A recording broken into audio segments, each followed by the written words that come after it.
Good morning students. आज हम पढ़ेंगे कक्षा 9वीं की पहली पोएम जिसका नाम है द रोड नॉट टेकन। आपकी जो पुस्तकें हैं इस बार इसमें खाली इंग्लिश में चेंजेस हुआ है। यूपी बोर्ड ने इस बार एनसीईआरटी के सिलेबस में अंग्रेजी की किताब को रखा है एनसीईआरटी सिलेबस के तौर पर।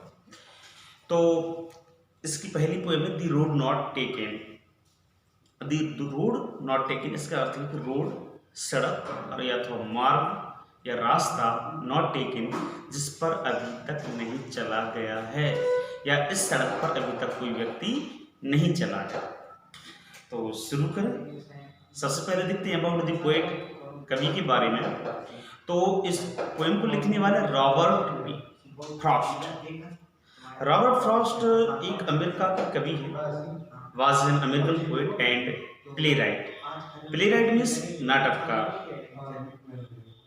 He was born, उनका जन्म हुआ था in San Francisco.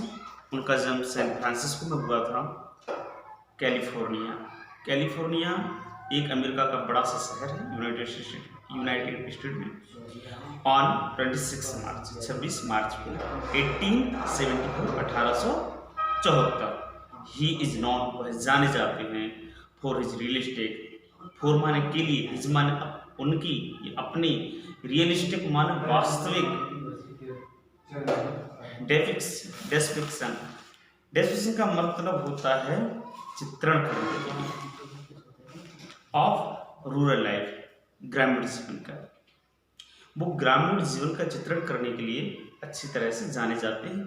He rights, उन्होंने लिखा है इंसाइटफुली, व्यवहारिकता, उन्होंने व्यवहारिकता पूर्वक लिखा है about common.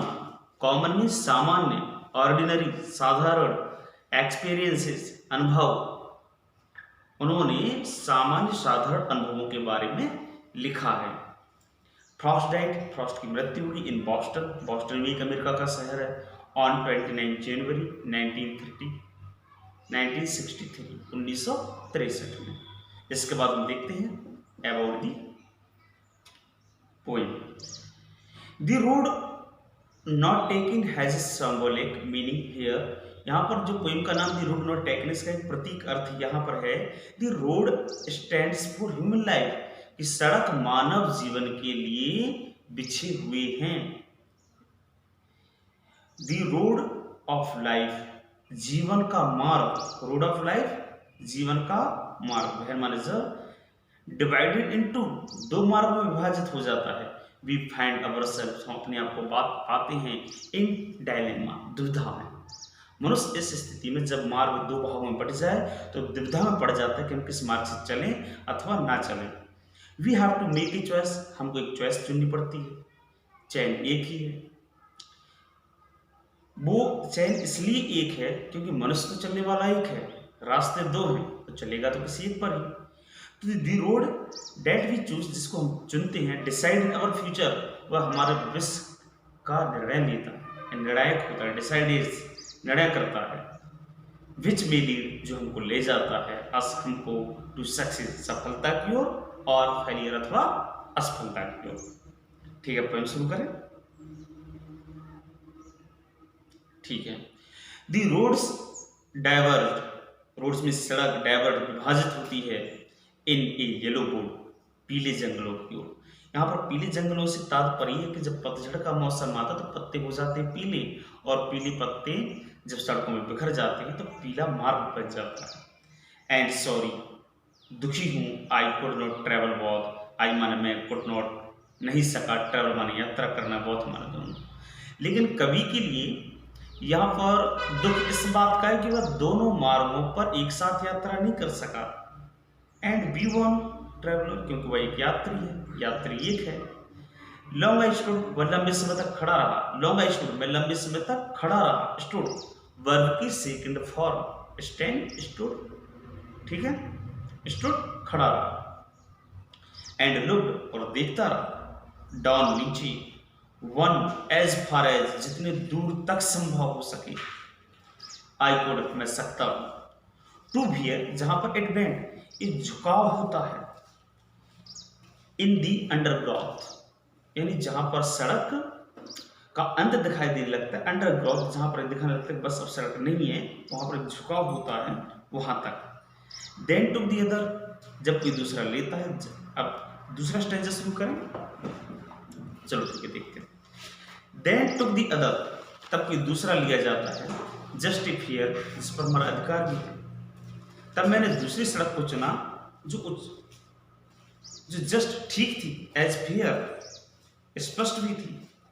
And having perhaps, having माना रखना, परहैप्स माना शायद, द बेटर क्लेम, और मुझे मेरा उस पर चलने का पूरा अधिकार भी था। ये क्या कोई स्वतंत्र है, वो चाहे तो इस मार्ग से जा सकता है, चाहे तो इस मार्ग से जा सकता है। तो लेखक अब कह रहा है कि उसे दूसरी सड़क पर भी चलने का अधिक अधिकार था। आगे लिखते हैं, बिकॉज, क्योंकि, इट वॉज ग्रेसी, ग्रासी माने एक घास से भरा हुआ था। एंड वांटेड, और चाह रहा था, वियर माने धारण करना, क्या था, प्रयोग में लाना।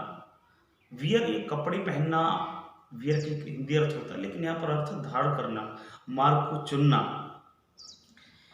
थू माने यद्यपि, एज फॉर दी पासिंग, जब कोई व्यक्ति गुजर रहा हो, देर माने यहां से, यानी यहां से कोई व्यक्ति गुजर सकता है, गुजर रहा है। देखो देखते हैं दोबारा से, तुमने यद्यपि, एज फॉर, इसके लिए, डेट की, दी पासिंग माना गुजरना, देर माना वहां से, हैड रॉन, रॉन का अर्थ होता है आपका, जो वैसे ही वियर की सेकंड फॉर्म होनी चाहिए, लेकिन अब अंग्रेजी भाषा में होता ये कि कभी अपने अनुसार शब्दों का कुछ हल्का फुल्का चयन कर सकते हैं, तो हम आप लिखते हैं धारण करने के लिए wrong. Really about the same, जो वास्तविक समान था, यानी कि दोनों रास्ते समान थे। रियली माने वास्तविक, सेम माने समान। अब ठीक है, तीसरी स्टेंजा पे आते हैं। And both that morning, and माने और, बोथ माने दोनों, मॉर्निंग माने सुबह, इक्वली माने समान तौर पर, ले माने बिछी, इन लीव्स पत्तियों में, नो स्टेप, स्टेप माने चलने वाले कदम, हैड ट्रॉडन, उन्होंने नहीं कुचला, ब्लैक माने काला किया है। और यहाँ पर किसी भी पद चिन्ह ने उस रास्ते में उन पत्तियों को कुचल के काला नहीं किया। ओ, आई केप्ट द फर्स्ट, मैं रख सकता था प्रथम, एनोदर डे, किसी अन्य दिन। मैंने पहले वाले रास्ते को किसी अन्य दिन के लिए चुना। अभी कवि ने क्या किया था, पहले दूसरा वाला रास्ता चुना था, और इसके बाद कभी पहले वाले रास्ते पर जाना पसंद कर रहा है, तो वो कह रहा है किसी अन्य दिन चुनूंगा। देखो दोबारा देखते हैं। ओ, आई केप्ट द फर्स्ट, मैंने पहले को रखा हुआ है, फॉर द अनदर डे, किसी अन्य दिन के लिए। येट, फिर भी, नोइंग माने जानती हुई, हाउ वे, किस तरह से मार्ग, लीड्स, ले जाते हैं, ऑन टू बी, किसी अन्य मार्ग पर। और एक रास्ता जब चला जाता तो वो हमारे लिए किसी अन्य दूसरे रास्ते तक छोड़ता है। आई डाउट इट, मुझे संदेह है। इफ आई शुड माने चाहिए, एवर माने कभी, कम बैक, मुझे संदेह हो रहा है। कभी कहता है कि मुझे संदेह है कि मैं कभी वापस भी आ सकूंगा। Doubt it, if I should ever come, मैं कभी आऊंगा बैक, वापस। आई शॉल बी टेलिंग, मैं कहता हूं, दिस माने इसको, विदिशा, काय भरते हैं। हम चौथी स्टेंजा को पढ़ रहे हैं। सम हियर, कहीं, एजेस माने युग गुजर जाएंगे, एंड एजेस, और कई वर्ष गुजर जाएंगे, हैंस माने यहाँ पर चलते चलते कई वर्ष गुजर जाएंगे। टू रोड्स, दोनों सड़कें, डाइवर, विभाजित हो जाती हैं, इन ए वुड, जंगलों में, एंड आई टुक वन, मैंने किसी युग को चुना, लेस कम, ट्रेवल्ड बाई, यात्रा करके, मैंने यात्रा के लिए किसी एक मार्ग के लिए चुना था। एंड डैट, और इस पर, हैज़ मेड, मैंने बनाया, ऑल द डिफरेंस, और मैंने इस तरह से अपनी यात्रा को दूसरे लोगों से अलग बनाया। ठीक है, मुझे विश्वास है कि आपको इसका अर्थ समझ में आया होगा। यदि फिर भी कुछ दिक्कत है, वीडियो को आप थोड़ा सा बैक कीजिए, दोबारा से रिपीट करके देख लीजिए, और जो मीनिंग आपको टफ लगे तो पेन हाथ में रखिए और उन मीनिंगों को नोट करते चलिए। Thank you, best of luck. अच्छे से इसकी तैयारी करिए, बार बार इसका अनुवाद करिए, अर्थ लगाइए, समझने की कोशिश कीजिए।